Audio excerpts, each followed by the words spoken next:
내가 사기를 피해를 당했어요. 그건 사기꾼한테 돈을 준 것이죠. 그럼 그 돈은 내가 받아올 수 있는 권리가 있는 거예요. 그럼 법원 입장에서는 이거를 청산가치에 반영을 하도록 보정이 나올 수가 있는 것이에요.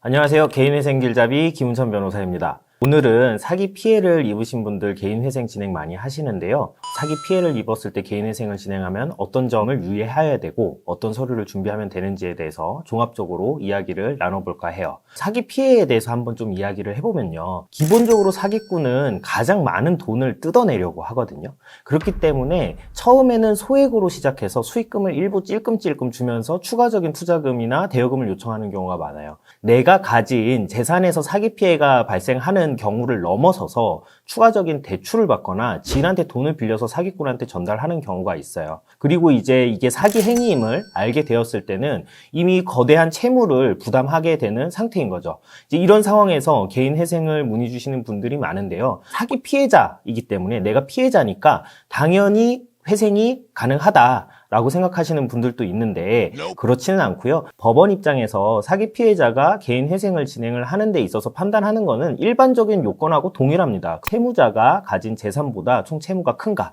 그리고 청산가치보다 더 크게 변제를 할 수 있는가, 요거를 살펴보거든요. 그렇기 때문에 단순히 사기 피해가 존재한다라고 해서 곧바로 개인 회생을 할 수 있는 것은 아니다라는 점을 염두에 주셨으면 좋겠어요.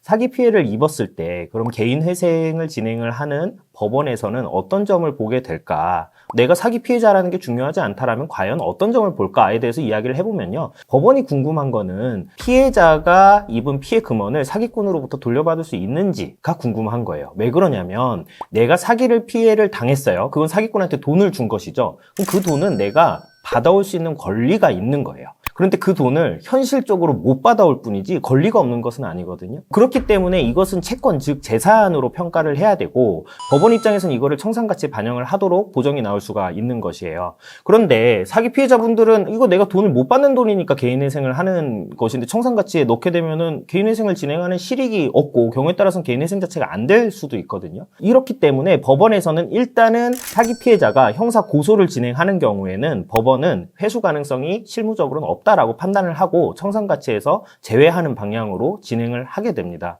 그러면 일단 형사 고소를 진행했음을 입증하는 서류를 제출을 해야겠죠. 고소장 제출할 수 있고요. 그다음에 경찰서 가셔가지고 사건 사고 사실 확인 증명원 발급받아서 제출하실 수 있고요. 그다음에 더 나아가서 고소인 진술조서 등을 제출하시면은 이런 서류들을 통해서 법원은 사기 피해자가 어느 정도 맞고 회수 가능성이 없겠구나, 청산가치에서 피해 금액 제외하고 진행해도 되겠구나라고 판단을 하는 것입니다.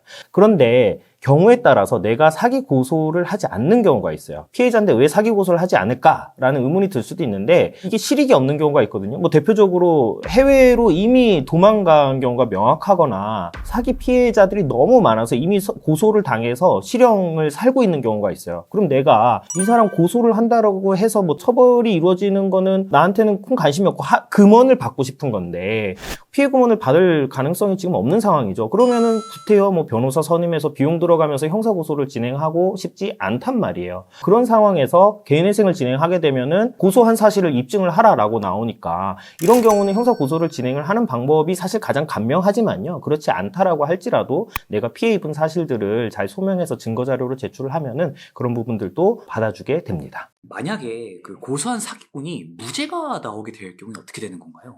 말씀드렸듯이 회생을 진행을 할 때 법원에서 중요하게 생각하는 거는 회수 가능성이 있느냐 없느냐고, 이 사람이 진정한 피해자인지 아닌지는 크게 중요하게 판단을 하지는 않거든요. 그래서 인가개시결정 이제 나고 나서 현실적으로 사기꾼이 무죄를 받았다라고 해서 법원을 그것을 확인을 한다거나 추적 관찰을 하지는 않기 때문에 실무적으로는 거의 문제가 되지 않고요. 그다음에 채무자 입장에서도 개인회생을 준비를 하고 진행을 하면서 이 사람 무죄 나왔습니다라는 처분서를 구태여 제출을 하지 않기 때문에 큰 문제는 되지 않는다라고 보시면 될 것 같아요.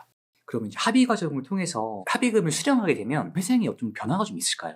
아까 전에도 말씀드렸듯이 피해자가 형사 고소를 진행을 하게 되면 일단 법원에서는 형사 피해자이고 회수 가능성이 없는 것으로 보기 때문에 그런 어떤 대전제 하에 사건을 진행을 하게 되거든요. 그래서 그 이후에 합의금을 이제 수령을 한다라고 할지라도 법원 입장에서 그거를 유의해서 뭐 지켜보거나 추적 관찰하는 것도 아니기 때문에 마찬가지로 무죄가 나온 케이스와 동일하게 보시면 될 것 같고 그다지 개인 회생을 진행하는데 문제는 없다 이렇게 보시면 될 것 같습니다. 사기라는 것이 어떻게 보면은 경제적 살인에 해당하거든요. 생활의 근간이 무너지고 요거를 복귀하는 게 굉장히 어려워요. 그리고 요즘 들어서는 사기의 어떤 수법이나 유형이 다양화되고 고도화되고 있기 때문에 피해자분들이 가해자를 잡는 것조차도 쉽지 않은 경우가 굉장히 많거든요. 근데 사실 사기 피해를 입으신 분들은 형사 고소나 민사 소송을 통해서 사기꾼으로부터 돈을 받는 부분을 많이 생각을 하시지 개인 회생이나 파산 절차를 진행하는 부분은 잘 알지 못하시는 경우도 있고 염두에 두지 않는 경우가 있는데요.